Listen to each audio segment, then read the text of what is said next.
2025-26ನೇ ಸಾಲಿನ ದಸರಾ ದಶಮಂಟಪ ಸಮಿತಿ ಅಧಿಕಾರ ಹಸ್ತಾಂತರ ಕಾರ್ಯಕ್ರಮ ಮಡಿಕೇರಿಯ ಕೋಟೆ ಮಾರಿಯಮ್ಮ ದೇವಾಲಯದ ಸಭಾಂಗಣದಲ್ಲಿ ನಡೆಯಿತು.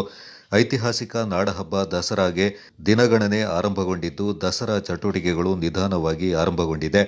ಮೊದಲ ಹಂತವಾಗಿ ಅಧಿಕಾರ ಹಸ್ತಾಂತರ ಕಾರ್ಯಕ್ರಮ ನಡೆಯಿತು. ಕಳೆದ ಬಾರಿ ದಸರಾ ದಶಮಂಟಪದ ಜವಾಬ್ದಾರಿಯನ್ನ ಕೋಟೆ ಮಾರಿಯಮ್ಮ ದೇವಾಲಯ ಸಮಿತಿ ವಹಿಸಿದ್ರೆ, ಈ ಬಾರಿ ಕೋಟೆ ಮಹಾಗಣಪತಿ ದೇವಾಲಯ ವಹಿಸಿದೆ. ಕೋಟೆ ಮಾರಿಯಮ್ಮ ದೇವಾಲಯ ಸಮಿತಿ ಅಧ್ಯಕ್ಷರು ಕೋಟೆ ಮಹಾಗಣಪತಿ ದೇವಾಲಯ ಸಮಿತಿ ಅಧ್ಯಕ್ಷರಿಗೆ ಅಧಿಕಾರ ಹಸ್ತಾಂತರ ಮಾಡಿದರು.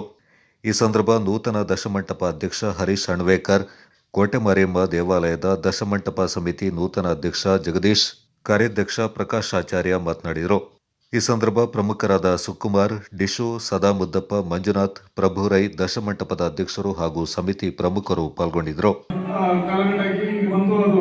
ಆಗ್ತಾನೆ ಇದೆ. ಅದು ದೈವಿಕವಾಗಿ ಆಗುತ್ತಾ ಒಂದು ಕಾರ್ಯಕ್ರಮ. ಆ ಒಂದು ಕಾರ್ಯಕ್ರಮದಲ್ಲಿ ಅದು ಒಂದು ಕಥಾ ಸಾರಾಂಶ ಅಂತರಗಳು ದಶಮಂಟಪ ಒಂದು ಸಾಗುವ ಒಂದು ಇದರಲ್ಲಿ ಅವರು ದಿನ ನಮ್ಮ ಯಾವ ರೀತಿಯಲ್ಲಿ ಒಂದು ದೈವಾಲಯ ಸೃಷ್ಟಿ ಮಾಡ್ತಾ ಇದ್ವಿ ಅಂತ ಒಂದು ದಸರಾ ಒಂದು ಅದ್ದೂರಿ ದಸರಾ, ಮೈಸೂರಿಗಿಂತ ಹೆಚ್ಚಿನ ಒಂದು ದಸರಾ ರೀತಿಯಲ್ಲಿ ಮಡಿಕೇರಿ ದಸರಾ ನಮ್ಮಲ್ಲಿ ಇವತ್ತು ಕಾಣಿಸ್ಕೊಂಡಿದೆ. ಅದಕ್ಕೆ ಒಳ್ಳೆ ರೀತಿಯಲ್ಲಿ ನಾವು ಅದನ್ನು ನಡ್ಸ್ಕೊಂಡು ಹೋಗ್ತೀವಿ. ಅದೇ ನಮಗೆ ಅದೇ ರೀತಿಯಲ್ಲಿ ಒಂದು ಒಳ್ಳೆ ಒಂದು ಅನುಗ್ರಹ ಬರ್ತಾ ಇದೆ. ಆ ದಸರಾ ಇನ್ನೂ ಚಂದ ಆಗಬೇಕು ಅಂತ ಹೇಳಿ ನನ್ನ ಒಂದು ಆಸೆ. ಅಂತ ವಿಚಾರದಲ್ಲಿ ಬರೋದಕ್ಕೆ ಕಳೆದ ಬಾರಿ ತುಂಬಾ ರೀತಿಯಲ್ಲಿ ನಮಗೆ ನಾವು ಅಮೃತ್ ಅವರು ಕಾನೂನು ರೀತಿಯಾಗಿ ಅವರು ಹೊರಗಡೆ ಅಧ್ಯಕ್ಷರಾಗಿ ಸೆಕೆಂಡ್ ಟೈಮ್ 30ನೇ ವರ್ಷ ನಾವು ನೋಡ್ತಾ ಇದ್ದಿದ್ದೆ ಹಾಗೆ. ಮತ್ತೆ ಸುಕುಮಾರ್, ಅದೇ ರೀತಿ ಜಗದೀಶ್ ಅವರು ಒಳ್ಳೆ ರೀತಿಯಲ್ಲಿ ನಮ್ಮ ಯುವಕ ಮಿತ್ರ ಮಂಡಳಿ, ಕೋಟೆ ಮಾರಿಯಮ್ಮ ಯುವಕ ಮಿತ್ರ ಮಂಡಳಿ ಒಳ್ಳೆ ರೀತಿಯಲ್ಲಿ ಕಾರ್ಯನಿರ್ವಹಿಸಿದೆ ಅಂತ ಹೇಳುವಂಥ ಹೆಮ್ಮೆಗೆ ನಾನಿವತ್ತು ಈ ವೇದಿಕೆಯಲ್ಲಿ ಪಾತ್ರರಾಗ್ತಾರೆ ಅಂತ ಹೇಳ್ತಾ, ಮುಂದಿನ ದಿನಗಳಲ್ಲಿ ಕೋಟೆ ಗಣಪತಿಯವರು ಈ ಅಧಿಕಾರ ಹಸ್ತಾಂತರ ತಗೊಂಡ ಮೇಲೆ ಅವರ ಕೆಲವು ನಿರೀಕ್ಷೆಗಳಿದೆ. ಒಳ್ಳೆ ರೀತಿಯಲ್ಲಿ ಅವರು ಬೈಲ ಮಾಡಬೇಕು ಅಂತ ನಮ್ಮ ರಾಜೇಶ್ ಅವರು ಸುಮಾರು ಸಲ ನಮ್ಮ ಭಾರಿ ಆಪ್ತರವರು ಅವ್ರು ಹೇಳ್ತಾರೆ ಬೈಲ ನಿರ್ಮಾಣ ಆಗಬೇಕು ಅಂತ. ಯಾಕೆಂದರೆ ನಮಗೆ ಇದಕ್ಕೊಂದು ನಾವು ಸರ್ಕಾರದಿಂದ ಅನುದಾನ ತಗೊಳ್ಳುವಾಗ ಕೆಲವು ಗೈಡ್ಲೈನ್ಸ್ಗಳಿರ್ತದೆ. ಆದರೂ ಕೆಲವು ವಿಚಾರದಲ್ಲಿ ಗೈಡ್ಲೈನ್ಸ್ನ ನಾವು ದೂರ್ತೀವಿ. ಆದರೆ ಆ್ಯಕ್ಚುಲಿ ಏನು ಅಂತ ಹೇಳಿದ್ರೆ, ಸರ್ಕಾರದಿಂದ ನಾವು ಅನುದಾನ ತಗೊಳ್ಳುವಾಗ ನಮ್ಮ ಒಂದು ಯುವಕ ಮಿತ್ರ ಮಂಡಳಿ ಯಾವುದೇ ಅವ್ರದ್ದು ಕಮಿಟಿಯಲ್ಲಿ ರಿಜಿಸ್ಟ್ರೇಷನ್ ಆಗಿಬಿಟ್ಟು ರಿನ್ಯೂವಲ್ ಆಗಿ ಪ್ರತಿ ವರ್ಷ ಐತಿಹಾಸಿಕ ದಸರಾದ ಪ್ರಮುಖ ಭಾಗ ದಶಮಂಟಪ ಸಮಿತಿಯ ಅಧಿಕಾರ ಹಸ್ತಾಂತರ ಈ ದಿನ ನಡೀತಾ ಇದೆ. ಈ ಸಂದರ್ಭದಲ್ಲಿ ನಾನು ಎರಡು ಮಾತಾಡಲಿಕ್ಕೆ ಇಷ್ಟಪಡ್ತೀನಿ. ಮಡಿಕೇರಿ ದಸರಾ ಅಂದರೆ ಅದೊಂದು ವಿಶೇಷ ದಸರಾ ಅಂತಲೇ ಹೇಳ್ಬೋದು.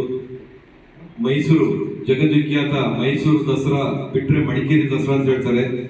ಆದರೆ ನನಗೆ ಗೊತ್ತಿರೋ ಪ್ರಕಾರ ಮೈಸೂರು ದಸರಾಗಿಂತಲೂ ಮಡಿಕೇರಿ ದಸರಾ ಅತ್ಯಂತ ವಿಜೃಂಭಣೆ ನಡೀತದೆ. ಕಾರಣ ಇಲ್ಲಿ 10 ದಿನ ನಡೆಯುವಂತಹ ವಿವಿಧ ಸಾಂಸ್ಕೃತಿಕ ಕಾರ್ಯಕ್ರಮಗಳಿರ್ಬೋದು ಮತ್ತು ಕೊನೆಯ ದಿನ ವಿಜಯದಶಮಿ ದಿನ ನಡೆಯುವಂತಹ ಭವ್ಯ ಮಂಟಪಗಳ ಶೋಭಾಯಾತ್ರೆ ಇರ್ಬೋದು. ಅದನ್ನ ನೋಡ್ಲಿಕ್ಕೆ ಲಕ್ಷಾಂತರ ಜನರು ಜಿಲ್ಲೆ, ಹೊರ ರಾಜ್ಯಗಳಿಂದ ಬರ್ತಾರೆ. ಆ ಒಂದು ನಿಟ್ಟಿನಲ್ಲಿ ಮೈಸೂರು ದಸರಾಗಿಂತ ಮಡಿಕೇರಿ ದಸರಾ ಹೆಚ್ಚು ಆಕರ್ಷಣೀಯವಾಗಿದೆ ಅಂತ ಹೇಳ್ಬೋದು. ವರ್ಷ ಕಳೆದ ನಂತರ ಕಳೆದ ದಸರಾ ಅತ್ಯಂತ ವೈಭವಯುತ ಮಟ್ಟಕ್ಕೆ ತಲುಪ್ತಾ ಇದೆ. ಇದಕ್ಕೆ ಕಾರಣ ಮೂಲತಃ ದಶಮಂಟಪದ ಶೋಭಾಯಾತ್ರೆಯ ಈ ನಮ್ಮ ಮಂಟಪಗಳು. ಅದು ಪ್ರತಿ ವರ್ಷ ನಡೀತಾ ಇತ್ತು. ಅದರಿಂದ ಅದು ಬೇಡ ಅಂತ ಹೇಳಿ ಅದು ದಶಮಂಟಪ ಸಮಿತಿಗೆನೆ ಆ ಅಧಿಕಾರವನ್ನು ಕೊಟ್ಟು ಅವರೇ ಮಾಡುವಂಥದ್ದನ್ನು ವ್ಯವಸ್ಥೆ. ಆದರೆ ಅದೊಂದು ಬರೀಲಿಲ್ಲ ಜನ. ಪುನಃ ದಸರಾ ಸಮಿತಿಯ ಟೇಬಲ್ ಹುಟ್ಟೋದೊಂದು ಯಾವ ಕಮಿಟಿನೂ ಬರ್ತಾರೆ. ಇದೇನಂತ ಹೇಳಿದ್ರೆ ಅದೊಂದು ಕಥೆ ಇದೆ. ಒಬ್ಬ ಬ್ರಾಹ್ಮಣ ಸತ್ತು ಹೋಗ್ತಾನೆ. ಅವನಿಗೆ ಒಂದು ಬೆಕ್ಕು ತುಂಬ ಪ್ರೀತಿಯಾಗಿರುತ್ತೆ. ಸತ್ತೋದಾಗ ಅದು ಆ ಸಾವಿನಲ್ಲಿ ಓಡಾಡ್ತಾ ಇರ್ಬೇಕಾದ್ರೆ ಅದರಲ್ಲಿ ಕಟ್ಟಿ ಹಾಕಿ ಅಂತ ಹೇಳಿದ್ರು, ಕಪ್ಪು ಬೆಕ್ಕು. ಅದಾಯ್ತು. ಕೆಲವು ಟೈಮ್ ಆದ್ಮೇಲೆ ಅವ್ರ ತಮ್ಮ ಸತ್ತೋದ್ರು. ಅವ್ರು ಹೇಳಿದ್ರಂತೆ ಅಲ್ಲೊಂದು ಬೆಕ್ಕು ಕಟ್ಟಬೇಕು ನೀವು ಅಂತ. ಇದು ಕ್ರಮ ಅಂತೇಳಿ. ಆ ಥರ ಇವತ್ತಿನ ಕ್ರಮಗಳೇ ಹಾಗಾಗ್ತಾ ಇದೆ. ಯಾವುದೋ ಒಂದು ನಡೆದಿತ್ತು,